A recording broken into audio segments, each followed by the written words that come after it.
अस्सलाम वालेकुम, good morning, सुबह बखैर, क्या हालचाल। हम बात एक्चुअली ये कर रहे थे कि जब ये मौसम होता है ना, वैसे तो all throughout the year ही होता है, बट स्पेशली जब ये मौसम होता है तो बड़ी कल्चरल एक्टिविटीज़ और ख़ासतौर पे आउटडोर्सी स्टफ जो है वो शुरू हो जाता है। अ lot of festivals come up और एक मौका भी होता है obviously, otherwise through out the year गर्मी इतनी शदीद होती है that you can not arrange anything which is outdoors. और पर्सनल ज़िंदगी भी अगर आप देख लें, आपकी ज़िंदगी की ज़्यादातर फेस्टिविटीज़ जो होती हैं, शादियाँ और तकरीबात, आप कोशिश करते हैं कि ठंडे मौसम में रखें। तो एक तरफ तो वो सिलसिला चल रहा है, दूसरी तरफ जैसे कि कल ही ख़त्म हुई है आलमी उर्दू कॉन्फ्रेंस कराची में, पाकिस्तान आर्ट्स काउंसिल कराची में, जिसमें पाकिस्तान भर से अदीब, दानिश्वर, शोरा और मुसन्निफ़ीन सब लोगों ने शिरकत की। And I was also there yesterday. और क्या एक अजब माहौल होता है। इसी तरह लाहौर में आप देख लें, कुछ ना कुछ प्लान होता रहता है। खैर गए ज़माने में तो आपको पता ही है, बसंत भी हुआ करती थी, मैं कभी नहीं भूलूंगा और ना कभी भूलने दूंगा, because it was such an integral part of our culture, of our heritage. Even if we don't call it Basant anymore, लेकिन वो स्प्रिंग फेस्टिवल वगैरह वो हो जाता होता है, but of course that will be after Feb. उसकी तैयारी अभी से शुरू हो जाया करती थी, लेकिन उसका इंतजार जरूर होता है। हर मौसम का कोई ना कोई फ्लेवर होता है। इस्लामाबाद में आई रिमेंबर इस टाइप के मौसमों में एक लोक विरसा मेला बड़ा ज़बरदस्त किस्म का लगता था। उसके अलावा भी आउटडोर्स जो भी चीज़ें हों, एक्टिविटीज़ हों, so they would be concentrated in these months। अच्छा, अब फूड फेस्टिवल्स तो बहुत सारे होते हैं, लेकिन बहुत पहले जो है एक टर्म होती थी मेला या नुमाइश, ठीक है। वो मुझे याद है लाहौर में फोर्ट्रेस स्टेडियम में दुनिया भर से जो लोग मुख्तलिफ अशिया बेच रहे होते थे वो इकट्ठे होते थे उस पर्टिकुलर शहर में, और फिर वो स्टॉल्स लगाते थे। And they used to be a lot of shopping and खरीदारी वगैरह का सिलसिला काफ़ी होता था। सो कहीं से ईरानी कंबल मिल रहे हैं, कहीं से कोयटा की क्रॉकरी है, फूलों की नुमाइश भी याद आ, फूलों की नुमाइश भी होती है। वैसे वो थोड़े महीनों बाद, एक दो महीने बाद जो है उसका सिलसिला भी शुरू होगा। सो आपकी क्या एक्टिविटीज़ हैं, आपने क्या किया over the weekend, how do you plan to end your year, ये आप हमें प्लीज लिख के बताइएगा। @Geo Pakistan TV हमारा इंटरेस्टेड भी होते हैं, हम क्यूरियस भी होते हैं कि लोगों का साल जो है वो किस तरह उसको रैप अप कर रहे हैं। अच्छा, हमें पता है कि हमारे पॉलिटिशियंस जो हैं वो क्या कर रहे हैं, they are actually gearing up for elections and rightly so, and high time to, क्योंकि इलेक्शन 2024 जो है वो अब महीनों की बात नहीं रही, वो एक्चुअली दिनों की बात रह गई है, क्योंकि 8 फरवरी इंतखाबात की तारीख तय पा चुकी है। तो इसमें कोई आगे पीछे वेल होपफुली होने को तो कुछ भी हो सकता है, लेकिन ये नहीं बात हिलने वाली। सो 8 फरवरी इज़ द डेट। इंतखाबात से कोई कितने दिन इंतखाबात से 56 रोज़ पहले यानी 14 दिसंबर के आसपास इलेक्शन स्केड्यूल भी आ जाएगा। अभी से तकरीबन 10 दिन बाद तमाम सियासी जमातें इंतखाबी मुहिम की तैयारियों में हैं। पीपल्स पार्टी निस्बतन ज़्यादा सरगर्म नज़र आ रही है। बिलावल भुट्टो मुल्क भर में जलसे कर रहे हैं, जिसमें नून लीग ही इनका असल हदफ है। जहाँ उन्हें लेवल प्लेइंग फील्ड ना मिलने की शिकायत है, वहीं वो लीगी कायद नवाज शरीफ को नया लाडला करार दे रहे हैं। और यही नहीं, इन्हें लाहौरियों के हाथों अंडे टमाटर पड़ने के ताने भी दे रहे हैं। वो समझते हैं कि हवाओं का रुख इस तरीके से बनता है कि आप बादशाह की तरह आए, आपके दरबार में सारे पेश हो, तो हवा बन गया, इलेक्शन हो गया, खुदा हाफिज़। हम समझते हैं कि अवाम हवा बनाते हैं, अवाम रास्ता दिखाते हैं। जिन लोगों को तारीख़ में पहली बार लाहौर में फूलों के बजाय टमाटर और अंडे का सामना करना पड़ रहे हैं, वो मेरा ख्याल में सिंध और बलूचिस्तान के इतना फ़िक्रमंद नहीं है जितना वो अपने घर के फ़िक्रमंद हैं। ओके, ये तो आपने सुन लिया। साथ ही आपको बताएं कि मुस्लिम लीग नून बिलावल को उनकी ज़बान में ना सही लेकिन जवाब ज़रूर दे रहे हैं, और लीगी रहनुमा समझते हैं कि पीपल्स पार्टी की नून लीग के ख़िलाफ़ लफ्ज़ी गोलाबारी का मकसद वोटर्स को अपनी तरफ माइल करना है। ऑब्वियसली सियासी तौर पे वो हमारे ख़िलाफ़ बात करके ही हमारा मुखालिफ वोटर जो है वो उसको अटैक कर सकती है, लेकिन हम ये ख्याल करते हैं और हमारी ये सोच है कि वो ओए तोए का कल्चर, वो मुखालफों को जो है वो गालियाँ देना और अपने लोगों से कहना कि वो मुखालफ सियासतदानों को देख के उनको गालियाँ दें, इस कल्चर ने पिछले 5 साल पौने 4 साल जब पीटीआई की हुकूमत रही है तो पाकिस्तान की सियासत को और जमहूरियत को नाकाबिले तलाफ़ी नुकसान पहुँचाया। बाकी उन्हें बिल्कुल इलेक्शन पंजाब में लड़ने के लिए अगर वो समझते हैं कि PMLN के साथ उनका मुकाबला है और उन्होंने PMLN के ख़िलाफ़ बात करनी है, PMLN के ऊपर तनकीद करके उन्होंने वोट हासिल करना है, तो उसकी उन्हें आज़ादी है, वो भरपूर तरीके से वो करें। जनाब नवाज शरीफ एवनफील्ड रेफरेंस से बरी हो चुके हैं। अल अजीज़िया केस भी बज़ाहिर किनारे लगने वाला है। कहा जा रहा है कि कानूनी रुकावटों के बाद नून लीग भी जल्द से जुलूसों के लिए मैदान सजाएगी। ये है सीन। तहरीक इंसाफ अपनी तमाम तर पैदाशुदा मुश्किलात के बावजूद इलेक्शन का मैदान खाली छोड़ने को तैयार नहीं है, होना भी नहीं चाहिए। यहाँ तक कि इसे पार्टी चेयरमैन की कुर्बानी भी देना पड़ गई है। नई चीज़ ये हुई है कि नई पैकिंग में आने के बाद PTI के ख्यालात भी बदल गए हैं। ये इंटरेस्टिंग है, ज़रा सुने। अच्छा चले, ये बताइए कि इमरान खान की पॉलिसी जो है वो थोड़ी इदारों के खिलाफ है। नहीं, नहीं, हमारी कोई इदारे, किसी इदारे से हमारा कोई टकराव नहीं और नहीं उसकी पॉलिसी जो कि किसी इदारे के खिलाफ है। भाई नहीं है वो they want to turn a new And why page not? or leaf, whatever you want to call it। अच्छा, इसमें by the way इनको भी सुन के ये अच्छी बात ये है कि जितने भी इख्तलाफात हों और एक दूसरे पे लफ्जी गोलाबारी जो भी कुछ हो रहा है, every political party is invested और वो इन इलेक्शंस को कंटेस्ट करना चाहते हैं। तो आपको पता है ना, कभी कभार कोई बॉयकॉट हो जाता है, कोई बैक डाउन हो जाता है। Nothing so far, nothing like that. हर कोई बहुत ही पुरअज़म भी लग रहा है और they are really geared up for these elections. अच्छा जी, अब लेट्स सी क्या होता है। वैसे एक बात अच्छी भी ये है कि आपने कहा they all very geared up और तमाम सियासी जमातें ये चाह रही हैं कि इंतखाबात जो हैं वो 8 फरवरी अपने मुकर्ररा तारीख पर हो जाएं।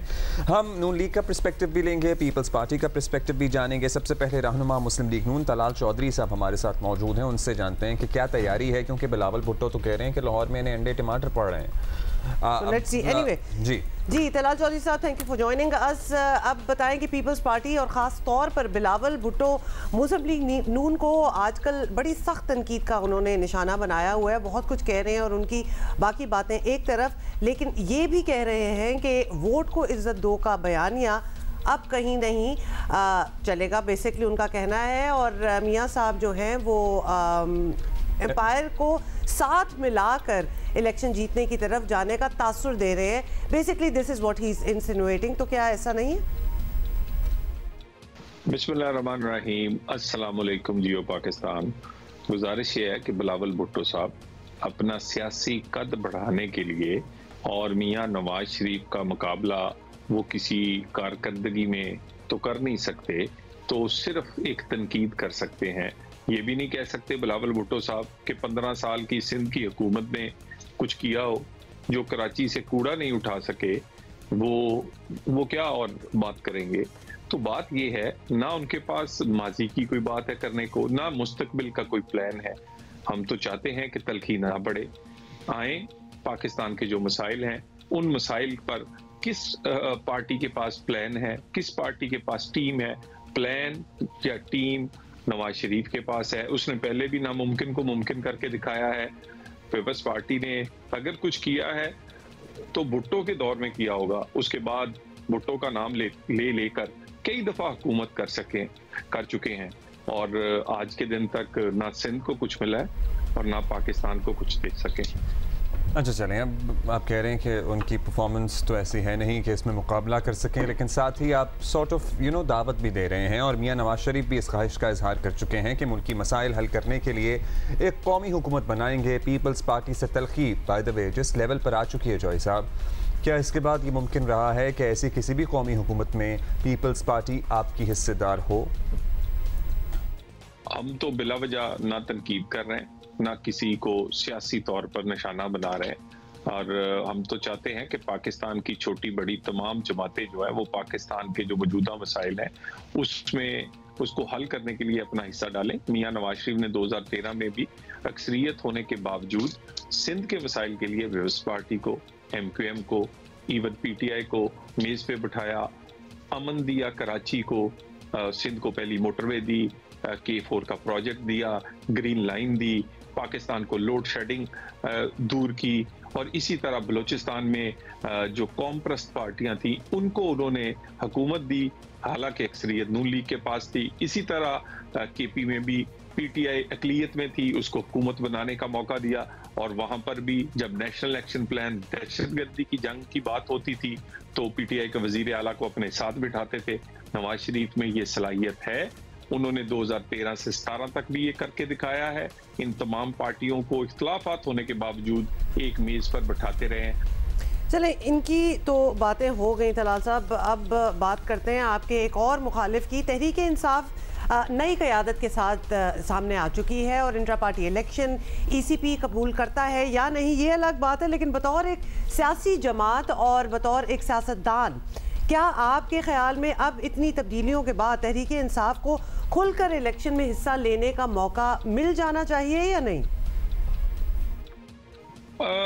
ये जो इंट्रा पार्टी इलेक्शन हुए हैं, इमरान खान ने एक दफा फिर पीटीआई पर एक काले पेंट कोट वाला बुजदार जो है उस पर मुसल्लत कर दिया। इमरान खान को पसंद ही बुजदार है, जो उसकी हाथ की छड़ी हो, जेब की घड़ी हो, जो उसके लिए माल मता इकट्ठा करके उसके हर हुक्म पर आंखें झुकाई रखे। या उनको अपनी बहन नजर आई थी, फिर उनको सो कॉल्ड बीवी नजर आई, जब उनमें लड़ाई हुई तो फिर ये बुजदार लाकर उन पर मुसल्लत किया। कोई एक्सपीरियंस सियासतदान, कोई वफादार साथी, कोई पीटीआई का दरीना कारकुन उन्हें याद ही नहीं आया। उन्हें याद आया तो अपना तनख्वाहदार वकील याद आया, और याद आया तो ये पीपल्स पार्टी का बनाया हुआ ये जो सियासी कारकुन गौहर खान वो नजर आया। तो मेरा ख्याल है इसको तो पीटीआई खुद नहीं मानेगी और इसकी टिकटों को कोई नहीं मानेगा। अच्छा, ये बताइएगा तलाल साहब लास्टली के ऑलराइट, एक्चुअली वो हमारे साथ नहीं है, thank you so much for joining us. अभी हम बात करेंगे और लेंगे पर्सपेक्टिव शर्जील इनाम मेमन साहब से, जो कि पीपल्स पार्टी को रिप्रेजेंट कर रहे हैं। ठीक है, उनसे भी बात कर लेते हैं। शुक्रिया शर्जील साहब, आपने वक्त दिया। शर्जील साहब, इलेक्शन के दिन करीब आ रहे हैं और पाकिस्तान मुस्लिम लीग नून और पीपल्स पार्टी के दरमियान हम ये देख रहे हैं कि बयानात जो हैं वो उनमें शिद्दत आती जा रही है, बयानात की जंग सी छिड़ गई है। सो ये आप लोगों की हुकूमती पार्टनर्स थे, 1.25 साल आप लोगों ने मिलकर काम किया, अब अचानक से क्या हुआ? क्या मियां नवाज शरीफ के आने के बाद याद आया है कि तलखी बढ़ गई है, या इसकी कोई और वजह है? हमारा नून लीग से कोई ज्यादा इख्तिलाफ नहीं था, लेकिन जब हमने देखा कि एक चीज तय है कि सबने इलेक्शन में जाना है, इलेक्शन करनी है, और हमें नजर ये आ रहा है कि नून लीग इलेक्शन से भाग रही है या राह फरार इख्तियार कर रही है ग्राउंड रियलिटीज देखकर, तो हम नहीं चाहते कि जी नून लीग ऐसा कोई रोल प्ले करे जिससे इलेक्शन पोस्टपोन हो। पीपल्स पार्टी आपको पता है कि पहले दिन तो वाहिद जमात है जो इलेक्शन का मुतालबा कर रही थी, इलेक्शन की डेट की बात कर रही थी और इलेक्शन टाइम पर होने की बात कर रही थी। लेकिन PMLN ने जो है वो आपने देखा होगा कि उनके वो आप second tier first tier leadership की बात कर लें, वो मुसलसल तौर पर जो है वो इलेक्शन से राय फरार इख्तियार करने की बात करें, क्योंकि पता है कि इस वक्त ग्राउंड पर उनकी पोजीशन अच्छी नहीं है।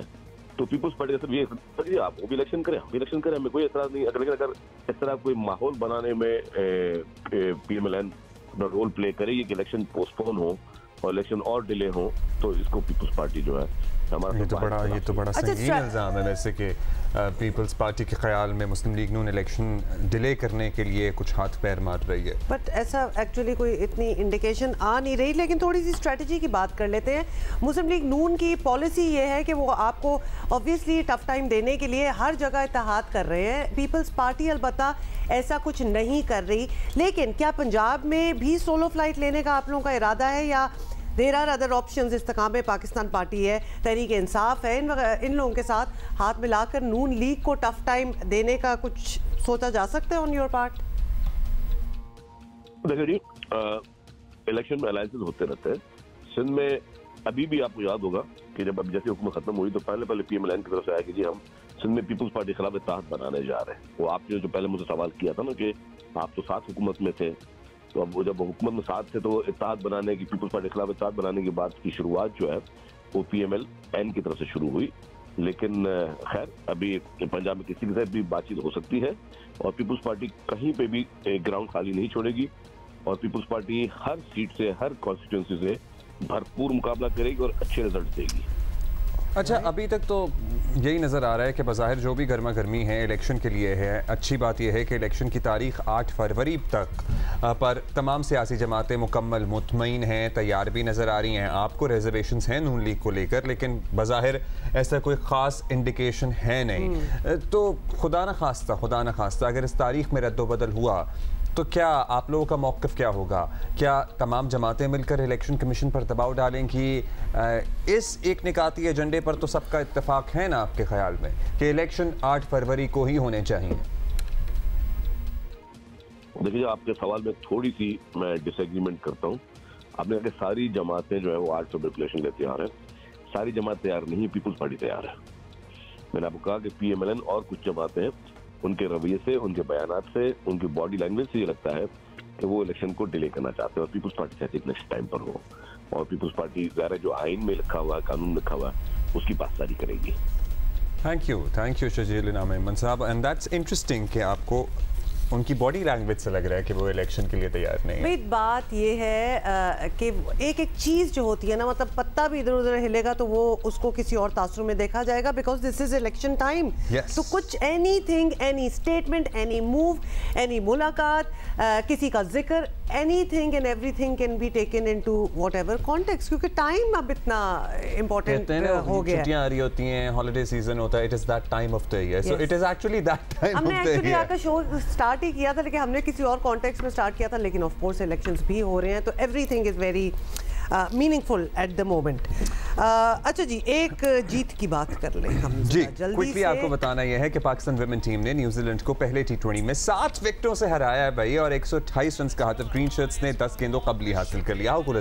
जबरदस्त। न्यूजीलैंड विमेंस ने पहले, आपको बता दें, पहले उन्होंने एक्चुअली क्या किया था ये हम देख लेते हैं। हाँ जी, पहले उन्होंने बैटिंग की और मुकर्ररा ओवर्स में 6 विकेटों के नुकसान पर 127 रन बनाए। और पाकिस्तान की फास्ट बॉलर हैं फातिमा सना, इन्होंने बहुत ही उम्दा बॉलिंग का मुजाहिरा किया। कीवी टॉप ऑर्डर को इन्होंने, जैसे कहते हैं ना, तहस नहस किया। देखिए, अंग्रेजी फिर ऐसी जब इतना जबरदस्त खेल रही हो ना हमारी लड़कियां खास तौर पे, तो then we have to use our word, जैसे कि तहस नहस बचा दी उन्होंने। फातिमा ने 4 ओवर्स में 18 रन देकर 3 विकेटें जो हैं वो हासिल की हैं। एक्चुअली मैं साथ साथ विजुअल्स भी देख रही हूँ, because this was quite a great moment and the girls were in the right spirit as well. तो इट वेंट वेल। सो 19वें ओवर में ऑलमोस्ट, हाँ जी 18.2, 19वें ओवर में 3 विकेटों पर हमने ये हदफ हासिल कर लिया। और शबाल जुल्फ़िकार 41 रन बनाकर टॉप स्कोरर रही हैं। ऑलराउंडर आलिया रियाज 25 रन बनाकर नाकाबिल शिकस्त रही हैं। और पाकिस्तान ने न्यूजीलैंड को यूं पहली मरतबा, this is the first time, T20 international में शिकस्त दी है। सो कंग्रेचुलेशंस गर्ल्स। अच्छा, बड़ा अच्छा लगता है क्योंकि ऐसी जो जीत होती है उसके बाद कॉन्फिडेंस लेवल ज़बरदस्त हो जाता है। और आपको पता है कि half the game is strategy and everything, लेकिन half is how you feel about it. जब आप विनर्स की तरह जाते हैं तो फिर आप विन भी कर लेते हैं, और इस किस्म की जीत जो होती है that is really amazing. The setting is great. बड़ा बड़ा ऑटोग्राफ्स वगैरह भी लेने जो वहाँ कम्युनिटी है, फैंस पहुँच गए, तो वो भी बहुत आपको एक बड़े अच्छे एक जोन में ले आती है। And a lot of selfies too, yeah. वो तो खैर that goes without saying. Call of the day. अच्छा, let's see here. How nice, they seem to be all enjoying themselves. और जीत के बाद तो क्या ही बात है। अच्छा, निदा डार नजर आ रही है इधर। देखिए, आई लव द फैक्ट कि हमारी पाकिस्तानी कम्युनिटी सपोर्ट कितना करती है। हमारी लड़कियां गई हैं तो वो वहाँ पहुँच गए हैं। Wonderful green visuals. अभी हम एक ब्रेक लेंगे, ब्रेक के बाद वापस आते हैं। मॉर्निंग। Good morning. वीकेंड पे आपको पता है ना कि हमने एक बड़ी तफसीली बात की थी कि लाहौर से, पत्तोकी से एक्चुअली पूरा काफिला बसेस का निकला था, कश्मीर जा रहे थे अपने एक रिक्रिएशनल ट्रिप के लिए। और उसके बाद एक बस पे फायरिंग हो गई लाहौर के नज़दीक। और अब मामला, मतलब अब जो चीज़ें सामने आ रही हैं ना वो और भी अफसोसनाक हैं, और ऑलमोस्ट गुस्सा चढ़ जाता है कि लोगों की फायरिंग करना, सड़कों पर लड़ाई करना, ये एक एंटरटेनमेंट बन चुकी है। बिकॉज वो बस, वो जो हम सोच रहे थे कि किसी की कोई पर्सनल एनिमिटी थी कि इस बस में किसी किसी के साथ कि फायरिंग कर दी होगी, बट नहीं, पता अब ये चल रहा है कि एक शादी से निकले हैं लोग और under some influence of some drugs और जो भी आप कह ले, उसमें लड़ाई हुई है बस के ड्राइवर के साथ और उन्होंने जो गोलियां बरसा दी और बस में पता वैसे होश नहीं था ना, बेसिकली पता ही होगा कि नजर आ ही रहा होगा ना कि बच्चियां बैठी हुई हैं या लोग बैठे हुए हैं या बस लोगों से भरी हुई है, ड्राइवर के साथ झगड़ा है और एक बच्ची वेंटिलेटर पे मौजूद है, उसके दिमाग में गोली फंसी हुई है जो अभी तक नहीं निकाली जा सकती।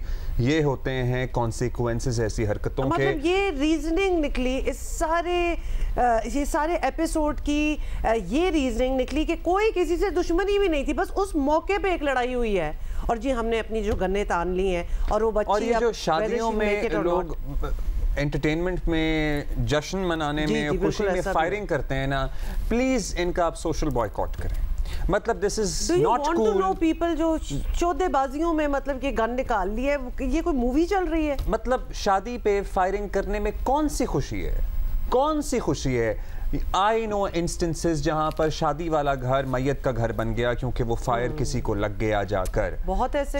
ये रिस्क क्यों लेना है? ये जहालत कब तक चलेगी? मैं तो कहती हूँ अगर आपके अपने रिश्तेदार हैं ना जिन्होंने ये सेलिब्रेटरी गन फायर कर रहे हैं तो आप कर दें उनको, do not invite them, reject करें कि you are not invited to our wedding और आवर फंक्शंस की, अगर आपकी एंटरटेनमेंट इस मयार की है और ये सब कुछ आप करते हैं। Anyway, हुआ क्या है ये आपको जरा बताना है कि जो मुल्जिमान थे वो धर लिए गए हैं, बाय द वे मुकदमात भी दर्ज हो गए हैं, दहशतगर्दी की दफात भी शामिल हो गई और हुमा ने जैसे अभी आपको बताया ये नशे में धुत थे, शराब पी रखी थी इन्होंने और किसी मेहंदी के फंक्शन से एक वैगन आर में 7 लड़के जा रहे थे, ठीक है, और उन्होंने बस पर फायरिंग कर दी और गिरफ्तारियों पे तो चलें, जो ज़ख्मी तालिबात हैं उनके घर वाले मुतमईन हैं, लेकिन वो बच्ची आज भी ज़िंदगी और मौत की जंग लड़ रही है। साथ ही साथ लोगों का ये भी कहना है जो मुतासरा फैमिलीज़ हैं कि कॉलेज इंतज़ामिया का किरदार क्या था। ये बहुत इंपॉर्टेंट बात है। वो मुजरिमाना अमल है, तहकीकात का दायरा कॉलेज इंतज़ामिया तक फैलाया जाए।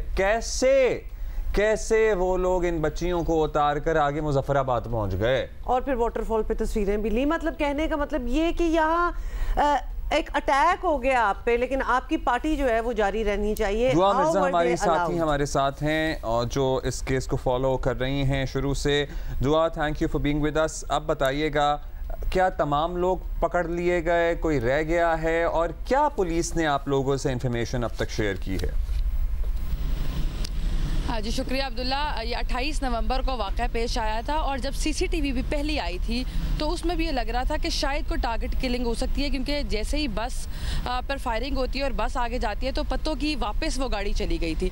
लेकिन जब मामला क्लियर हुए हैं और पुलिस को 7 लोग मतलूब थे, 6 उनमें से गिरफ्तार कर लिए गए हैं और उनके बयानात रिकॉर्ड किए गए हैं, तो पता ये चला है कि पत्तों की में एक मेहंदी के फंक्शन से 7 लड़के एक गाड़ी में आ रहे थे और 1.5 किलोमीटर तक उन्होंने बस का पीछा किया।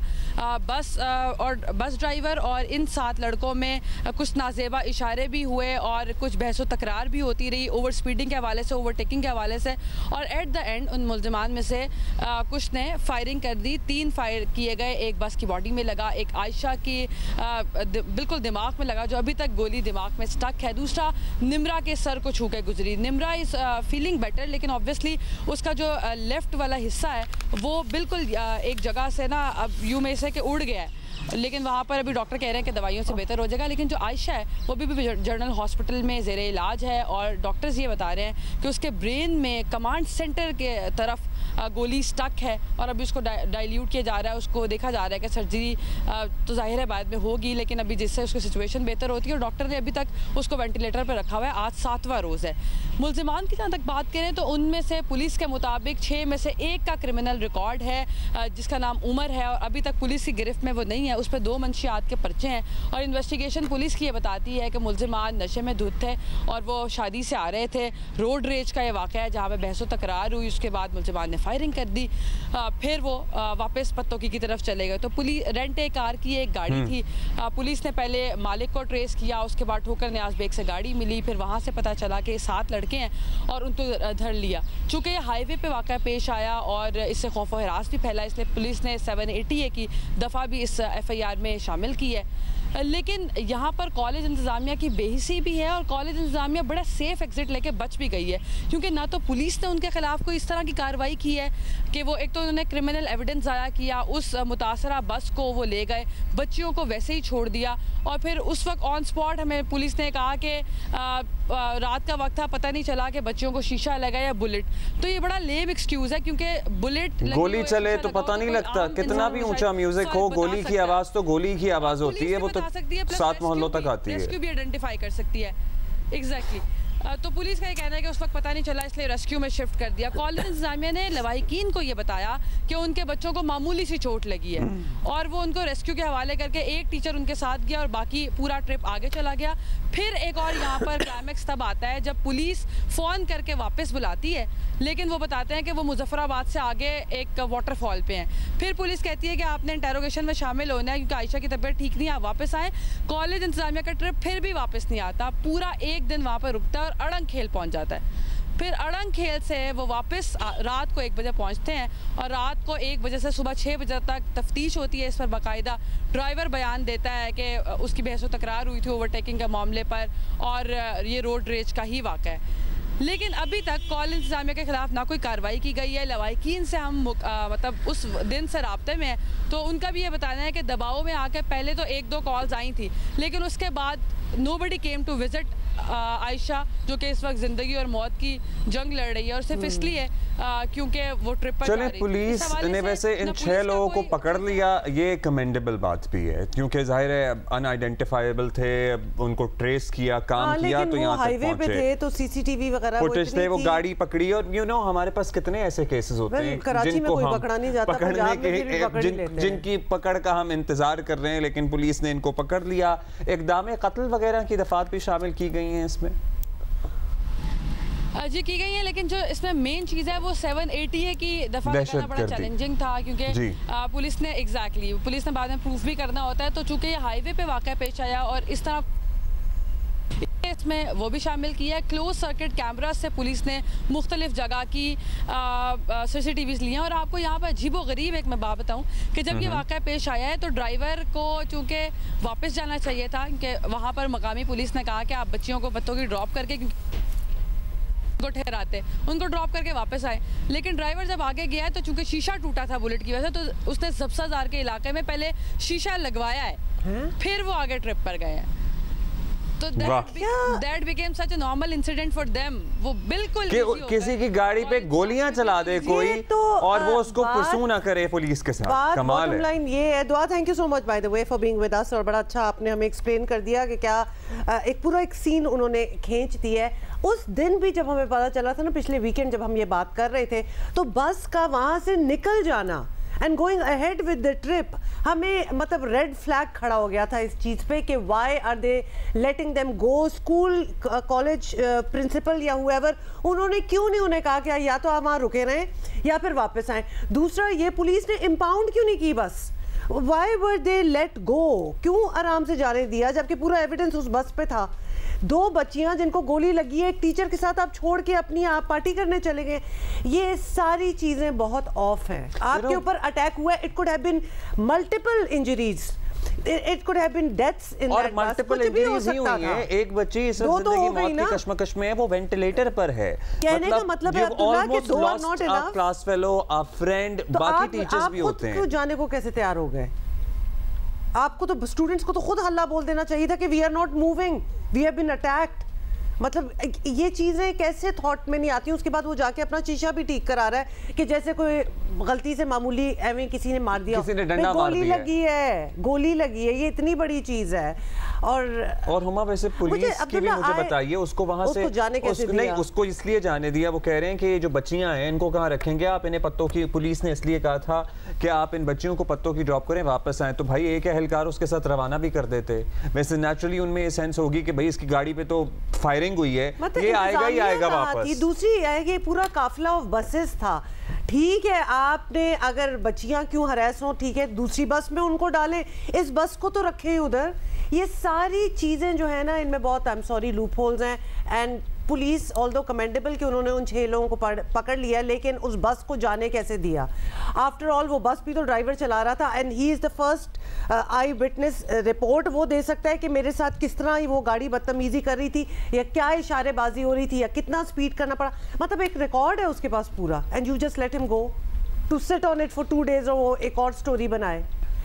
बहुत अजीब बातें। और हमारे यहाँ इतनी चीजें होती हैं ऐसी अब्दुल्ला, हमारे यहाँ इतनी इस किस्म की चीजें होती हैं कि अभी तक हम समझे नहीं। Do we have to be told कि भाई जब ऐसे हालात बनते हैं तो आपको बैठ जाना चाहिए और वेट करें for investigation to take care? नहीं जी, हम तो अपनी पार्टी करेंगे, हमारे पास पता है क्या, इसमें ड्राइवर का किरदार भी बहुत मशकूक है, उसको भी चेक करना चाहिए था। क्या वो किसी चीज के इन्फ्लुएंस जेर असर तो नहीं गाड़ी चला रहा था? क्या उसने भी इंसाइटमेंट तो नहीं की थी for the other car to follow? Driver को भी शामिल तफ्तीश करके उससे भी पूछताछ होनी चाहिए। जाहिर है ये यकतरफा तो है नहीं मामला, उसने या इन्होंने क्या हुआ बीच में? वो तो वैसे ही इम्प्लिकेटेड है, वो तो पूरी बस लेके चला गया। क्या हुआ बीच में कि उसने वहां से भागना या वहां से निकलना ही में ही आफियत जानी गनीमत जाना। So yeah that has to be question too. से जी मेरे पास तो बस में लड़कियां भरी हुई थी तो मैंने तो उनको बचाया, ये एक्चुअली नहीं। देन कम्स आपके पास और भी बसें थी। प्रिंसिपल को सवाल करें कि आपने कैसे इन बच्चियों को कहीं और शिफ्ट नहीं किया और बस को वहां पे रुकने के लिए नहीं कहा? स्कूल की डिसीजन मेकिंग, ये स्कूल कैसे चला रहे हैं अगर उनकी डिसीजन मेकिंग का ये हाल है? ऐसे ही चला रहे हैं, तभी तो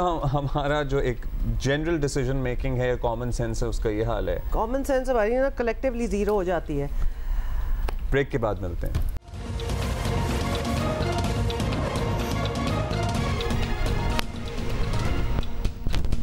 वेलकम। आपको पता है ना कि पाकिस्तान क्रिकेट टीम जो है वो at the moment is in Australia for a series of test matches. और हुआ ये कि कैनबरा पहुंच तो गए हैं, लेकिन पहले दिन ही जब उनका ट्रेनिंग सेशन था तो ऐसी बारिश हुई, बारिश क्या हुई, पूरा एक यालाबारी, एक स्टॉर्म सॉर्ट ऑफ आ गया। क्योंकि अगर आप ये विजुअल्स देखें और आप सुने तो आवाज़ भी आ रही होगी। लेकिन इसका आपको पता है मुतबादिल इंतजाम भी इनके पास मौजूद था। हाँ जी, फील्डिंग सेशन के बाद खिलाड़ियों ने फिर इंडोर में बैटिंग और बॉलिंग की प्रैक्टिस की, and it was cool facility as well. बड़ी तादाद में शायकीन पाकिस्तान टीम की प्रैक्टिस देखने भी पहुंचे थे। पहले जो आप विजुअल्स दिखा रहे थे ना, तो ये देखे ना, ये उसके बाद फिर उनकी इंटरेक्शन हुई फैंस की। ये बाबर आजम को हमारी पाकिस्तानी ऑस्ट्रेलियन कम्युनिटी एक बहुत बड़ी तादाद में ऑस्ट्रेलिया में रहती है, and they are settled there, और जाहिर है अपने very supportive of the Pakistan team whenever they और अपने खिलाड़ी आ जाए तो कौन ना पहुंचे भाई इनसे मिलने और इनको देखने के लिए। क्योंकि हमारे यहाँ तो फैंस और मद्दाहों को ये चांस नहीं मैसर आते, because you know we are, हमारे यहाँ फैंस भी बड़ी तादाद में होते हैं, सिक्योरिटी कंसर्न्स भी होते हैं। अभी इससे पहले आपको पता है ना, हमने अपनी विमेंस क्रिकेट टीम के बारे में बताया था कि वो न्यूजीलैंड पहुंची हुई हैं। तो वहाँ भी जो पाकिस्तानी हैं वो अपनी विमेंस क्रिकेट टीम से भी मिलने आए हुए थे। तो मतलब अपने कोई भी मुल्क से लोग गए होंगे स्पोर्ट्स पर्सन, तो हमारी कम्युनिटी सपोर्ट देम। वैसे मेरा ख्याल था कि जो जंगला सा था ये भी हट सकता था बीच में से। ब्रेक के बाद मिलते हैं। ब्रेक।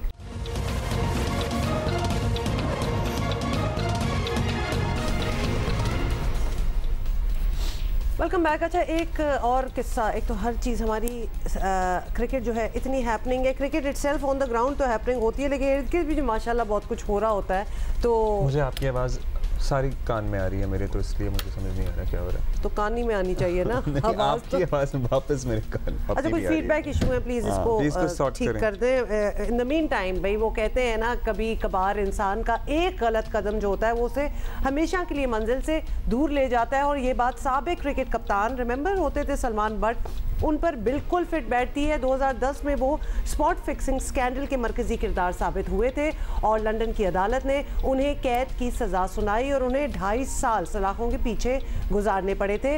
और उनका करियर जो था ऑब्वियसली उसके बाद वो ख़त्म ही हो गया था और बदनामी का बहुत ही बुरा उनके ऊपर एक वो धब्बा सा लग चुका था। और ये बात जो है ये आज भी कौम ने एक्चुअली उनको माफ़ नहीं किया और तैयार भी नहीं थे। लेकिन उसके बाद क्या हुआ? एक्चुअली ये दोबारा हम क्यों डिस्कस कर रहे हैं? हुआ ये कि सलमान बट को चीफ सेलेक्टर वहाब रियाज ने कौमी सिलेक्शन कमेटी का कंसल्टेंट मुकर्रर किया। पॉज। कैन यू इमेजिन, मतलब इतनी बड़ी मैंने कहानी जो अभी सुनाई है उसके बाद ये हुआ है अभी लेटेस्ट। अच्छा देखें, सलमान बट से जाहिर है हमारा कोई ज़ाती इख्तलाफ तो है नहीं, वो बड़े अच्छे से मिलते हैं, जब भी मुलाकात होती है बड़ी इज्जत देते हैं, हम भी उनकी इज्जत करते हैं, लेकिन हम इस बात को नज़रअंदाज तो नहीं कर सकते कि उन पे एक जुर्म साबित हुआ जिसकी उन्होंने सज़ा भुगती, कौम से माफ़ी मांगी, ठीक है, कौम ने शायद माफ़ भी कर दिया हो, लेकिन ये जो पोस्टें होती हैं ये बड़ा मानी रखती हैं और इस किस्म का कोई भी इंसिडेंस या फिर इस किस्म का कोई भी आपका रिकॉर्ड आपको इन पोस्टों के लिए एलिजिबल करार नहीं देता। सो या साबिक क्रिकेटर्स, मुल्की और बैनुल-अक़वामी मीडिया और सोशल मीडिया पर तूफान आया। हर किसी ने पीसीबी के इस फैसले को आड़े हाथों लिया। लोगों का कहना था कि क्रिकेट बोर्ड को साफ सुथरे किरदार के लोग क्यों नहीं मिलते। वैसे तो इससे पहले भी बहुत सारे हमारे सेलिब्रेटेड क्रिकेटर्स हैं, किस्से उनके भी हैं, चलिए सज़ा याफ्ता नहीं है वो। साबिक कप्तान रमीज़ राजा बोले कि सिलेक्शन कमेटी में एक ऐसा खिलाड़ी शामिल करना जो मैच फिक्सिंग के बाइस जेल जा चुका हो, यहाँ पे ट्विस्ट आता है ना। ऑफ कोर्स सारी बात ही अब्दुल्ला माफ कर दे ना कर दे सब कुछ है और वो जिंदगी में आगे भी गुजर चुके हों और भुगत भी चुके हों, सब कुछ ठीक है, लेकिन इदारा पीसीबी है एक। हाँ। उस ये तो नहीं है कि जी इतना वो धुल के वापस आ गया कि उसको दोबारा लगा लो, ऐसे नहीं हो सकता। आप ऑलरेडी इतना मुतनाज़े चीज़ें होती हैं, इतनी अपॉइंटमेंट्स पे अभी इंज़मामुल हक वाला किस्सा अभी ख़त्म नहीं हुआ था जहां उनकी एक एसोसिएशन थी एक फर्म के साथ and he step down on himself. उसके बाद आप रमीज़ राजा ने इसे पागलपन करार दिया। मुल्क का नाम बदनाम करने वाले खिलाड़ियों को मौका देने से पाकिस्तान क्रिकेट का सिर्फ नुकसान होगा। दबाव इस हद तक बढ़ा कि निगरान वज़ीर आज़म अनवारुल हक काकड़ को नोटिस देना पड़ा और यूं चंद घंटे बाद ही पीसीबी को अपना फैसला वापस लेना पड़ गया। Chief selector Wahab Riaz press conference पर मजबूर हो गए, उन्हें तस्लीम करना पड़ा कि ये उनका फैसला था जिसे वो वापस ले रहे हैं। वैसे I am sure, I hope कि माजरत भी की हो कि आपके बहुत अच्छे दोस्त होंगे और नॉट टेकिंग इट अवे कि बड़े अच्छे इंसान भी होंगे, उन्होंने अपनी गलती से सीख भी लिया होगा, लेकिन आप नहीं उन्हें इस पोजीशन पर तैनात कर सकते। ये कैसे आपके जहन में ख्याल आया? बिल्कुल जज नहीं कर रहे, उन्होंने डेफिनेटली जितना उनके करियर को ठेस पहुंची और मुल्क को बदनामी और उसके बाद जो इनको सुननी पड़ी, कैद हुई, हम कह रहे हैं कि ये सब कुछ ठीक भी हो गए होंगे, but you can not associate that character. जब सलमान बट का जिक्र जिंदगी में होगा तो साथ उनका वो स्कैंडल चलेगा। Can PCB afford that at the moment? So वहां पे आपने क्या कहा, सुन लें जरा। अच्छा, okay. For me he is a good cricketing mind, जो कि क्रिकेट को समझते हैं। उनसे सिर्फ राय लेने की हद तक उनको मेरा कंसल्टेंट बनाया गया था। कुछ मीडिया हाउसेस और कुछ लोग प्रॉबली प्रोपेगेंडा कर रहे हैं और वो ये कोशिश कर रहे हैं कि चीज़ों को बहुत ज़्यादा ख़राब किया जाए और शायद मुझे भी उसके साथ मुंसलिक कर रहे हैं। एज अ चीफ सिलेक्टर ये मेरे डिसीजन है कि मेरे साथ काम करने वाले लोग कौन होंगे, बट लोग मुझे और सलमान को साथ लेके काफ़ी ज़्यादा नेपोटिज्म कर रहे हैं, कुछ दोस्ती की बात करता है, कोई कुछ बात करता है। For that I am reverting that decision and I have already spoken to Salman Butt and I have told him that he cannot be the part of my team because मैं नहीं चाहता कि लोग जो हैं हमें किसी भी तरीके से मुंसलिक करें। तो मेरे ऊपर काफ़ी ज़्यादा आ रहा था कि शायद मेरी दोस्ती है उसके साथ, मेरा उसके साथ एक ताल्लुक़ है, उस ताल्लुक़ की बिना पे मैंने उसको इंक्लूड किया, तो मैंने सिर्फ उसको मद्देनज़र रखते हुए I have taken this step. आपने कैसे नहीं, ये दोस्ती की बिना पर नहीं भाई, आपको तनकीद का निशाना बना रहे हैं। तो एक्सप्लेनेशन भी अजीब लग रही है। अब ये एक्सप्लेनेशन खासी वेट थी भाई, एक बात ये। दूसरी बात ये कि आपको दोस्ती की बिना पर नहीं, आपको सिर्फ इस बिना पर आपकी दोस्ती हो, आप अगर मेरिट पे आए, आप रखना चाहें, जाहिर है दोस्त तो हम सभी एक दूसरे के होते हैं, और इस बिना पर आपको तनकीद का निशाना बनाया जा रहा है कि आपने कैसे एक फिक्सिंग के सज़ा याफ्ता मुजरिम को इस पोजीशन के लिए कंसिडर कर लिया। बात सिर्फ ये है, It's as simple as it is as simple as that. दोस्ती नॉट दोस्ती, नेपोटिज्म नॉट नेपोटिज्म, ये कोई नहीं है, ये सीन नहीं है कोई। How were you not expecting to receive this kind of a backlash is beyond me. मतलब आप एक वर्ल्डली शख्स हैं, आप एक स्पोर्ट्स पर्सन, आपको पता है कि किस किस चीज़ पे तनकीद होती है, और इस पे तो आपने ना इसको सेलेक्ट किया होता, किसी और ने रखा होता तो आप भी तनकीद करते कि भाई जिसके साथ एक धब्बा लग गया हो, बेशक उसने जितना भी कर लिया साहब, बट पीसीबी, अच्छा ऊपर से वहाब रियाज ने तो चलो चूज कर लिया, पीसीबी ने इस डिसीजन को एंडोर्स कर दिया। मैं हैरान हूं इस चीज पे कि पीसीबी कैसे मान गई आगे से, कि बात आगे निकली कैसे। इट्स पुट डाउन के वहाब रियाज साहब, आप हमारे लिए बड़े काबिल एहतराम हैं, आप चीफ सेलेक्टर हैं, लेकिन आप ये हरकत नहीं कर सकते। Salman but may be a great cricketing mind, लेकिन you know, but who will want advice from Salman Butt at this day and age, at this moment? वो जितने भी 10-13 साल हो गए हैं एक्चुअली इस बात को, 2010 की हम बात कर रहे हैं, even then हम इतना आगे नहीं निकले कि हम भूल जाएं कि कितना बड़ा स्कैंडल हुआ था, वो भी 2010 में। One of the biggest scandals of fixing in the history of world and cricket. at Lords we are talking about the home of cricket की हम बात कर रहे हैं। और उससे पहले 2009 वाला वाकया जब श्रीलंकन टीम पाकिस्तान में अटैक हुई थी, उसके बाद 2010 में सलमान बट ने किया था। आई एम सॉरी, इसकी माफी ऑनेस्टली अब हो भी जाए तो फिर आप उस बंदे को दोबारा रीअपॉइंट नहीं कर सकते। ये दैट इज वेरी वेरी। सो इस पे सर्टनली ये लगता है कि पाकिस्तान जो क्रिकेट बोर्ड है वो कंफ्यूजन का शिकार है। Senior sports journalist Abdul Majid Bhatti हमारे साथ मौजूद हैं। भट्टी साहब, हमने कह दिया कि ठीक है जी, सलमान बट ने सीख भी लिया होगा, उन्होंने अपनी गलतियों का कफारा भी जैसे कहते हैं ना, जो भी है, लेकिन आप कैसे सोच भी सकते हैं कि आप उन्हें कंसल्टेंट अपॉइंट कर दें? ये किसके जहन में ख्याल आया? वहाब रियाज ने वैसे बता दिया, उन्हीं के जहन में आया, लेकिन पीसीबी कि कोई अपनी से नहीं थी इस मामले पे। देखें अब्दुल्ला और हुमा, रिसेंट डेज में पाकिस्तान क्रिकेट बोर्ड ने ऊपर तले इतने गलत फैसले किए हैं कि एक के बाद एक, और ये तो मेरे ख्याल में हद हो गई। और मुझे अपने जर्नलिज्म के 35 साल कैरियर में पहली बार मैंने देखा कि प्राइम मिनिस्टर जो पीसीबी के एडिटर इन चीफ हैं, उन्होंने पीसीबी को चार्जशीट किया और प्राइम मिनिस्टर ने लिखा कि अच्छी शोहरत के हामिल लोगों को आप अहम ओहदों पर लगाएं। उसके बाद प्राइम मिनिस्टर अनवारुल हक काकड़ साहब ने जब मुदाखलत की तो उनकी मुदाखलत पर सलमान बट हटे। नॉर्मली हमारे यहाँ जो सिलेक्टर आते हैं या कौमी सिलेक्शन कमेटी के कंसल्टेंट हैं, वो एक छोटी सी खबर होती है, लेकिन पाकिस्तान क्रिकेट बोर्ड की खराब गवर्नेंस की वजह से ये इंटरनेशनल हेडलाइंस बन गई और finally within 24 hour PCB को रात गए उजलत में प्रेस कॉन्फ्रेंस करवाना पड़ी वहाब रियाज से। और अच्छा, वहाब रियाज ने जो प्रेस कॉन्फ्रेंस में तौजी पेश की है ना, वो भी जरा मायूब सी थी। उन्होंने कहा जी नेपोटिज्म का इल्जाम लग रहा था। भाई, आप सब क्रिकेटर्स एक दूसरे के दोस्त होते हैं और एक दूसरे के साथ काम करते हैं, तो नेपोटिज्म वाली बात नहीं थी यहाँ पे। डिसीजन एग्जैक्टली अगर रोल बैक की, डिसीजन वापस ली, तो फिर आपको पता है कि ये डिसीजन बैक आपने क्यों वापस ली? नेपोटिज्म वगैरह nothing to do with that. हर कोई एक दूसरे से रिलेटेड भी है यहाँ, तो मतलब शादियां हुई है, खानदान एक बन चुके हैं, उस पे हम खैर कहाँ जाएंगे, ऑल्दो वो भी बड़ी अजीब सी बात है। ये तो प्योर केस ही अजीब था। आपने कंसिडर कैसे कर लिया? मतलब हम ये वहाब रियाज से वैसे तो सवाल करना चाहते हैं, लेकिन आप बता दें भट्टी साहब कि इन्होंने कंसिडरेशन में कैसे लाए होंगे सलमान बट को? देखें, उन्होंने खुद माना कि मेरे दोस्त थे और मैं चाहता था कि वो नई लाइफ शुरू करें। तो भाई, आप Salman but Pakistan cricket board की तरफ से आजकल नेशनल T20 में कमेंट्री कर रहे हैं। सलमान बट लाहौर कलंदर्स की तरफ से PSL खेल गए।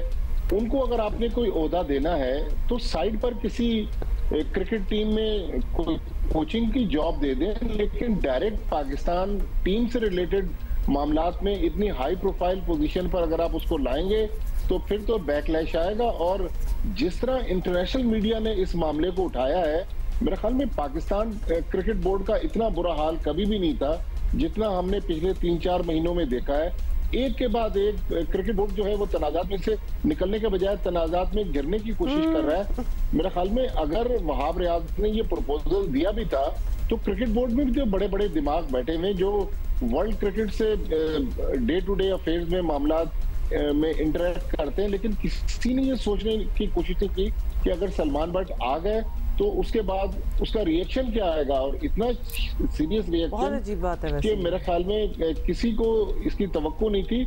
अब तो देखिए, मुझे हुमा और अब्दुल्ला, अब तो मुझे सलमान बट पे भी रहम आ रहा है कि उनके बच्चे हैं, फैमिली है, 13 साल बाद एक्चुअली उनके साथ बुरा हुआ है। बिल्कुल आप सही कह रहे हैं, उनके साथ बुरा हुआ है। उनके बच्चे अब बड़े होंगे, स्कूल कॉलेज जाते होंगे, स्पॉटलाइट में आना ही नहीं चाहिए था कि हम दोबारा से याद करें कि हम दोबारा से याद करें। और वो बिल्कुल इस पोजीशन में बैठने के डिजर्विंग नहीं है। May be on this forum हमें ये बात करनी नहीं चाहिए थी, लेकिन उन्होंने भी तो हाँ कर दी। कैसे आपने भी हाँ कर दी नोइंग? दूसरा बात, आप ये कह रहे हैं कि ऑफिशियल्स ने, पीसीबी ने, वहाब रियाज ने, इन्होंने ये सोचा नहीं होगा कि इतना शदीद बैकलैश आएगा। और पूरी कैसे नहीं सोचा? वो तो वहां बैठे हुए हैं, उन्होंने कैसे नहीं सोचा? भट्टी साहब, ये स्कैंडल कोई छोटा मोटा तो नहीं था। 2.5 साल ये जेल में रहे हैं। मतलब उसके बाद माफियां तलाफियां सब कुछ हुआ। पाकिस्तान क्रिकेट कितना नुकसान हुआ, पाकिस्तान क्रिकेट को कितने साल लगाए अपने आप को दोबारा बनाने में इस चीज के बाद, और अब 13 साल बाद हम उसी हमने गढ़ा मुर्दा उखाड़ा और हमने उसको अपॉइंट कर दिया। हम क्या चीज है वैसे भट्टी साहब? सवाल तो हमारा हमसे ये है। देखिए, अब प्राइम मिनिस्टर साहब चार्जशीट तो कर रहे हैं, प्राइम मिनिस्टर साहब के कहने पर हट भी गए। अब प्राइम मिनिस्टर साहब उन लोगों से जवाब तलबी भी तो करें ना कि आपकी इतनी बुरी गवर्नेंस है, उन लोगों को अपॉइंट भी प्राइम मिनिस्टर साहब ने किया है। तो देखिए, प्राइम मिनिस्टर साहब भी इसके जिम्मेदार है ना कि आपने गलत लोगों को अपॉइंट किया और गलत लोग आज पीसीबी में बैठे हुए गलत फैसले कर रहे हैं। और हमारे पास माजी में भी 2 मिसालें हैं। मुझे याद है 2003 में लेफ्टिनेंट जनरल तौकीर ज़िया उस वक्त पीसीबी के चेयरमैन थे, उन्होंने वसीम अकरम को वर्ल्ड कप का कप्तान बनाने की कोशिश की। आईसीसी ने कहा कि जस्टिस कय्यूम रिपोर्ट में ये लिखा हुआ है कि आप वसीम अकरम को कोई ओहदा नहीं दे सकते। वसीम अकरम को कप्तान नहीं बनाया गया, वकार यूनुस कप्तान बने। उसके बाद अब से तकरीबन 13-14 साल पहले सलीम मलिक को नेशनल क्रिकेट एकेडमी में एजाज भट्ट साहब ने जॉब देने की कोशिश की। आईसीसी ने वहां भी इंटरवीन किया, उनको मना किया। लेकिन पाकिस्तान क्रिकेट बोर्ड अब पिछले जो गलत फैसले उनसे भी सबक हासिल नहीं कर रहा। अभी रिसेंटली आप देखें, एक और केस हुआ, आजम खान जो मोइन खान के बेटे हैं, उनको फलस्तीन का झंडा लगाने पे पहले पीसीबी ने फाइन कर दिया। जब मीडिया ने उसकी निशानदेही की, अगले दिन आपने वो जुर्माना वापस ले लिया। तो मतलब एक के बाद एक यू टर्न पीसीबी के कोई एक फैसला। अच्छा, वैसे प्रेसिडेंट्स कहां से सेट हुई? जस्टिस कय्यूम रिपोर्ट भी चार्जशीट है बहुत लोगों के खिलाफ, और कुछ का आप भी अब नाम ले रहे हैं। उन्हें आप बड़ा सेलिब्रेट करते हैं। सलमान भट्ट तो ये सोचते होंगे कि भाई वो तो ओहदों पे भी रहते हैं, टीवी इश्तिहारों में भी नजर आते हैं, तो फिर ये हाँ मेरे साथ ही होता है फिर ये जो होना है। ये भी तो फैक्ट है ना, ये हमारे सामने ही है ना। देखिए, सलमान भट्ट का मेरे ख्याल में वाकया क्रिकेट की हिस्ट्री उसकी ग्रेविटी बहुत बड़ी है।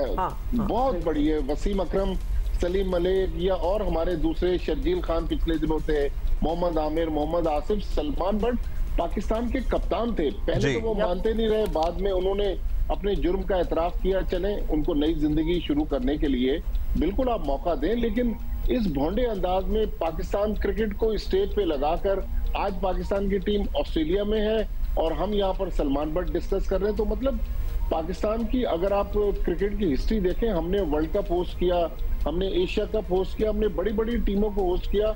हमारे पास एयर मार्शल नूर खान के पाए के cricket Salman Bhatt made it to the headlines again for the wrong reasons. Very bad. मतलब हम तो जिक्र भी ना करते और बहुत ही बुरा लग रहा है कि दोबारा से जो बंदा रिफॉर्म हो चुका हो, शायद जितना भी हो चुका हो, ये position is too big to be just given out randomly. Finally जरूर ये हमें बता दें, ये जो एज अ कंसल्टेंट मेंबर जो वहाब रियाज की अभी हम सुन भी रहे थे प्रेस कॉन्फ्रेंस और उन्होंने इनको किया था, क्राइटेरिया होता क्या है एक कंसल्टेंट मेंबर का? We are just trying to. और इनकी तनख्वाह भी होती है या बस ये कंसल्ट कर रहे होते हैं, फेवर दे रहे मतलब प्रो बोनो टाइप पोजीशन है?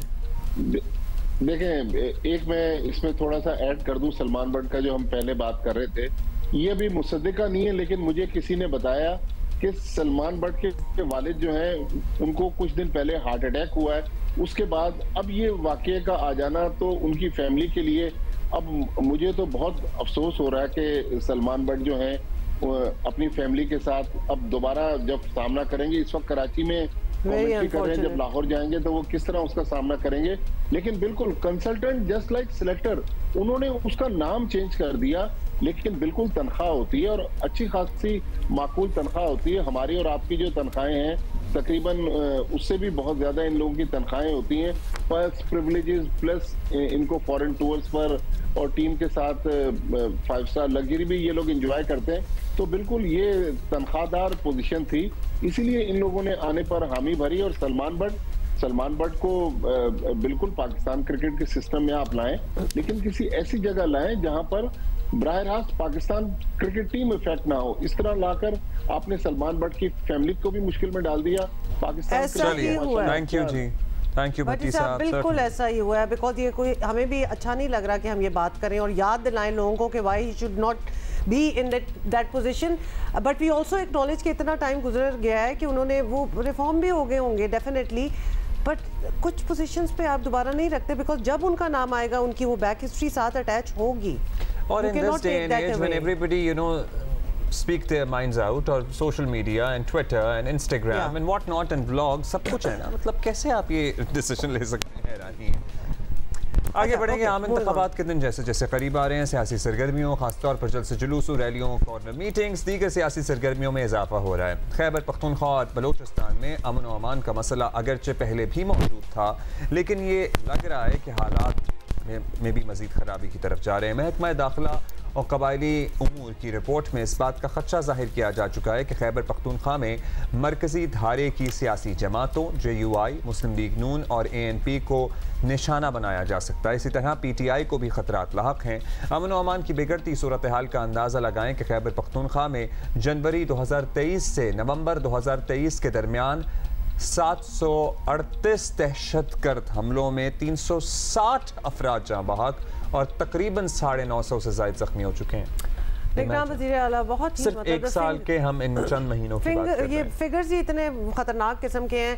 निगरान वज़ीर आला खैबर पख्तूनख्वा रिटायर्ड जस्टिस अरशद हुसैन और गवर्नर हाजी गुलाम अली भी एतराफ़ कर रहे हैं कि बाज़ इलाकों में वोट डालना आसान नहीं होगा। हफ्ते को चलास में मुसाफिर बस पर दहशत गर्दों की फायरिंग से 8 मुसाफिरों की हलाकतें सूरत हाल की संगीनी का वाज़े इशारा कर रही हैं। इलेक्शन स्केड्यूल आने वाला है और दहशत गर्दों को किसी सूरत पाकिस्तान के सियासी अमल को सैबोटाज करने की इजाज़त नहीं होनी चाहिए। निगरान हुकूमत, इलेक्शन कमीशन और सिक्योरिटी इदारों के साथ तमाम स्टेक होल्डर्स को मिलकर कोई मुतफ़क़ा लाहे अमल जो है वो बनाना पड़ेगा। खैबर पख्तूनख्वा के गवर्नर हाजी गुलाम अली साहब हमारे साथ मौजूद हैं। हाजी साहब, सिक्योरिटी मसाइल के बिना पर आपने भी खदशे का इजहार किया कि पख्तूनख्वा में सब जमातों के लिए खुलकर इंतखाबी मुहिम चलाना अपेरेंटली मुमकिन नहीं होगा।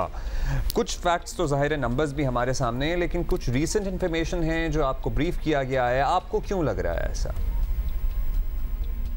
नहीं, ऐसी इस हालत में नहीं कहा। हमने कहा कि इस वक्त खैबर पख्तूनख्वा में और बलूचिस्तान में कुछ न कुछ हालात इस तरह हैं कि सिक्योरिटी के हालात मखदूश हैं। कुछ आप देख रहे हैं कि आए रोज़ बलूचिस्तान में भी और खैबर पख्तूनख्वा में भी ये चीज़ें हो रही हैं।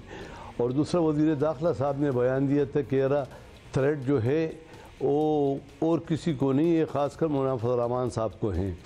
और तीसरी बात यह है कि अभी इस वक्त अगर आप देख लें तो लकी मरवत, वज़ीरिस्तान, कुरम एजेंसी, टांग, DI खान और कुछ सब बनू, इसमें सिक्योरिटी के हालात उस तरह नहीं है।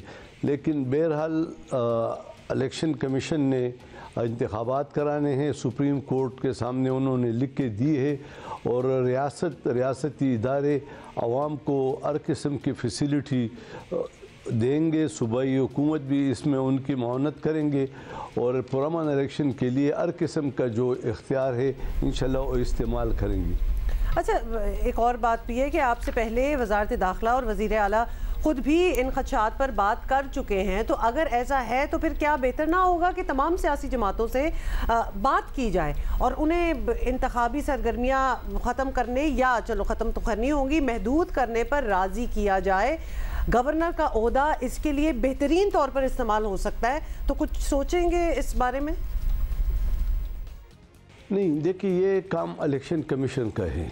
इलेक्शन कमीशन ऑफ पाकिस्तान, उसको आइन ने एक ताकत और क़ुव्वत दी है, उसकी रिस्पांसिबिलिटी है और फिर वफाकी हुकूमत की है। अगर वफाकी हुकूमत या वज़ीर दाखिला इस तरह कुछ उनके दिल में खदशात है या उनको कुछ नज़र आ रहा है या हमारे सूबाई हुकूमत को ये चीज़ उनको सामने कुछ नज़र आ रहा है, तो ये फिर वफाकी हुकूमत जो है वो असल में तमाम सियासी जमातों का इजलास बुला सकती है।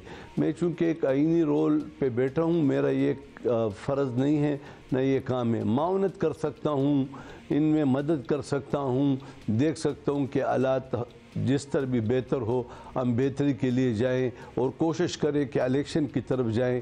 अगर फिर हालात खुदा न खास्ता ऐसे हो जाते हैं कि वफाकी हुकूमत और सूबाई हुकूमतें ये कह रही है तो मैं तो फिर कुछ नहीं कर सकूँगा, और सियासी जमातें क्या कह रही है, तो इस पर सियासी जमातों की एक बैठक होनी चाहिए।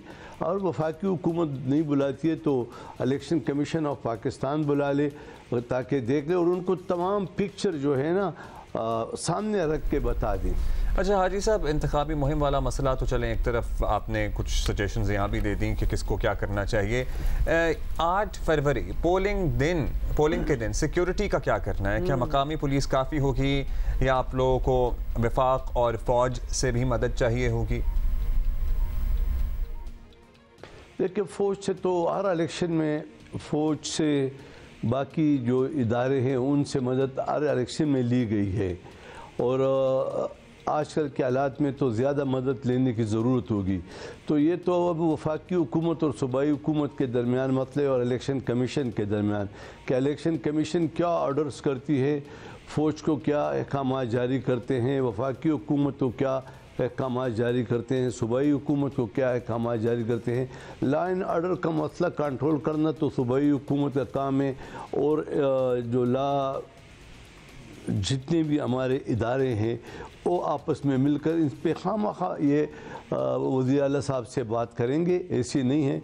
लेकिन बहरहाल ख़दशात जो है वो ज़रूर है, क्योंकि आए रोज़ जो वाक़यात होते हैं इसके तनाजुर में देखा जाए तो कुछ न कुछ मुश्किलात ज़रूर होंगी।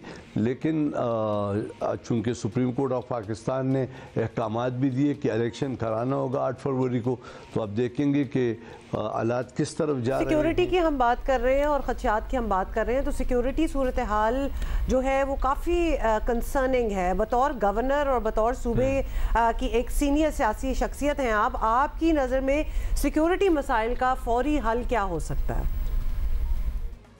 देखिए, सिक्योरिटी मसाइल का हल जो है ना, ये तो मैंने पहले भी कहा कि अब मसाइल मज़ीद भी गंभीर हो चुके हैं, चूँकि रियासत ने एक फ़ैसला किया अफ़गान रिफ्यूज़ को निकालने का, उससे भी ज़रा मुश्किलात पैदा हो चुकी हैं, और अफ़गान हुकूमत के भी जो बयानात आते हैं वो इस तरह अच्छे नहीं हैं, और हुकूमत, प्रोविंशियल गवर्नमेंट, इलेक्शन कमीशन अगर ये आपस में बैठकर कोई इस तरह के सोच विचार करे और कुछ से किसी चीज़ पे मुत्तफिक हो, क्योंकि इलेक्शन के लिए जो तारीख़ सुप्रीम कोर्ट ने मांगी थी, तो दोनों सदर मुमलकत साहब से और इलेक्शन कमीशन के चेयरमैन साहब से उन्होंने दस्तखत करके सुप्रीम कोर्ट में ये स्टेटमेंट जमा कराई। तो हालात दोनों तरफ बहुत पेचीदे हैं।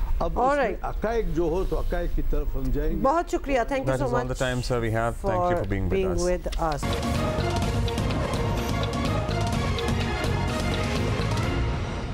And we are so excited to start this week with some nice musical धमाका, I would say।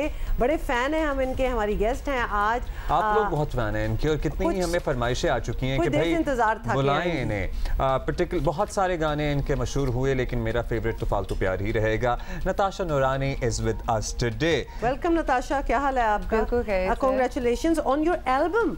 Natasha, who makes an album in this day and age? Singles आते रहते हैं और आपके भी आए, हमने बड़ा एंजॉय किया। So what made you come out with Raunak? I think एक ज़रूरी बात ये थी कि I wanted to create like a small house for my sound, ताकि एक पोर्टफोलियो नुमा चीज़ बन जाए, ताकि people can understand me as an artist in a more holistic way। वो singles जब आप रिलीज़ करते जाते तो सिर्फ थोड़े थोड़े हिस्से नज़र आते हैं। So I think my desire was that I show a bigger picture of myself। So यानी basically ये आपने अपने लिए आपकी decision थी कि इस तरह करूँ तो बेहतर है। जब आप अपने एल्बम की एग्जीक्यूटिव प्रोड्यूसर हों तो फिर आप अपने मर्जी से चल सकते हैं। कौन से फ्लेवर्स, क्योंकि अभी हमें आपका ना रेट्रो वाला फ्लेवर बड़ा मशहूर भी है, बड़ा पसंद भी है, इसमें कुछ और भी आपने तजर्बा किया? बिल्कुल, आई थिंक द जॉनरास जो इसके अंदर कवर हो रहे हैं बहुत R&B पॉप के हवाले से, very like modern western kind of music, but जो मेरी मेलोडीज़ हैं, जो उसके अंदर लिरिक्स हैं, they are very much old, referencing old 1960s 70s Pakistani pop. तो आई थिंक इसके इन दोनों दुनिया के दरमियान है।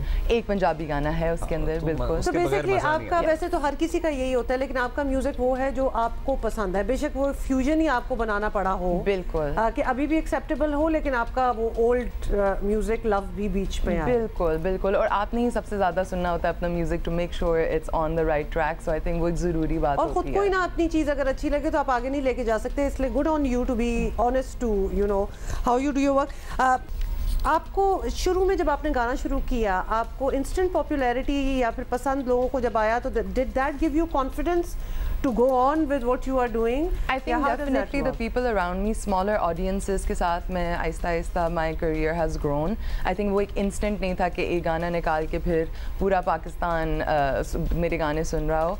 I think it's been such a wonderful small steady growth of my music के पिछले 6-7 सालों से मैं सिंगल्स निकाल रही हूँ और now I can get to the point where I can release an album with complete confidence, तो बहुत मज़ा आ रहा है. What's up with the videos? मतलब yes, I mean ये सवाल बड़ा एलिफेंट है, तो मतलब बड़ी नई होती हैं, बड़ी डिफरेंट होती हैं, हम आपको एट टाइम्स पहचान भी नहीं पाते हैं कि ये कौन है. अच्छा ये नताशा ही हैं, इसके पीछे क्या आपके आइडियाज होते हैं, क्या होता है? A lot of my ideas, I'm very lucky to be working with lots of amazing individuals like Hashim Ali and some excellent directors as well. और I think जब आप गाने ज़रा से अजीब of the kind of mark बना रहे होते हो, you need visuals that match up to it, जो आपको ज़रा गाने का भी कॉन्टेक्स्ट समझा दे और थोड़ा मेरा भी कॉन्टेक्स्ट समझाते हैं. So I think it's important to not make the same music videos. बचपन से मैं भी इंडस म्यूजिक सारे ये चैनल्स देखते हुए बड़ी हुई हूँ, and I want to make the videos that inspire the next generation. बड़ी खूबसूरत आपने बात की है. अभी तो लोग वैसे भी वीडियोस पे ज़्यादा तवज्जो नहीं देते. When we were growing up,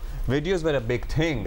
You know, these Ehsan Rahims and Amnas and everybody was directing a video. सब कर रहे थे और बड़ी अच्छी कर रहे थे. अच्छा, Natasha is with us. We have to take a break और फिर एक और गाना हम इनसे सुनेंगे.